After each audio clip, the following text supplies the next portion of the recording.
ஒருவரின் ஜாதகத்தில் சனி செவ்வாய் 7ஆம் பார்வையாக அமைந்தாலோ அல்லது சேர்ந்து இருந்தாலோ எந்த மாதிரியான பலனை கொடுக்கும்? என்ன பரிகாரம் செய்ய வேண்டும்?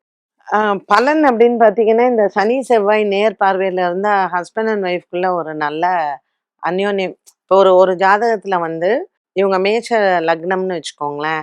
இந்த மேஷ லக்னத்துல சனி இருக்கார். 7ல துலாத்துல செவ்வாய் இருக்காருன்னா, இவங்க யார கல்யாணம் பண்ணாலுமே ஹஸ்பண்ட் வந்து ஒய்ஃபோ ஒரு பாசமாவோ, ஒரு ரொமான்டிக்காவோ, ஒரு லவ்விங்காவோ இருக்க மாட்டாங்க. ஏதோ வீட்ல கல்யாணம் பண்ணாங்க, நம்ம கல்யாணம் பண்ணோம். ஏதோ குழந்தை பெத்துக்கணும், குழந்தை பெத்துனோம். அப்படிதான் ஒரு கடமைக்காக வாழ்வாங்களே தவிர, ஒரு க ஒரு அனுசரணையாவோ, அந்த கணிசம்னு சொல்லுவாங்கல்ல, ஒரு கேர் அண்ட் அந்த அட்டென்ஷன். "ஐயோ! உனக்கு தலைவலிக்குதா? நீ படுத்துக்கோ, நான் பார்த்துக்கிறேன்." அந்த மாதிரி சொல்லவே மாட்டாங்க.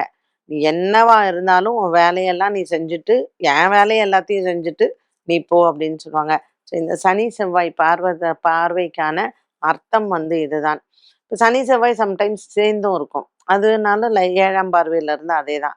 ஸோ இதுக்கு என்ன பரிகாரம் அப்படின்னு வந்து பார்த்தீங்கன்னா, திருமங்கலங்குடின்னு ஒரு ஊர் இருக்கு.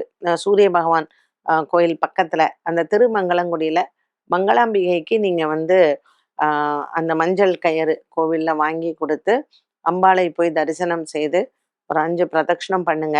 ஸோ நம்மளால எப்பவுமே திருமங்கலங்குடி முடியாது. ஒரு தடவ கண்டிப்பா போயிட்டு வாங்க. அண்ட் உங்க வீட்டு பக்கத்துல இந்த சிவன், அ அம்பாள் கோவில் இருக்கு இல்லையா? ஸோ செவ்வாய்க்கிழமையிலயோ, சனிக்கிழமையிலயோ நீங்க அம்பாள போய் 5 பிரதட்சணம் பண்ணுங்க. அந்த பார்வை, அந்த இதெல்லாம் வந்து நமக்கு ஒரு அனுகூலமாக மாறும். என்ன நேயர்களே, இன்றைய சுபதினம் நிகழ்ச்சி அனைவருக்குமே பயனுள்ளதாக அமைந்திருக்கும். மீண்டும் சந்திக்கும் வரை நன்றி, வணக்கம்.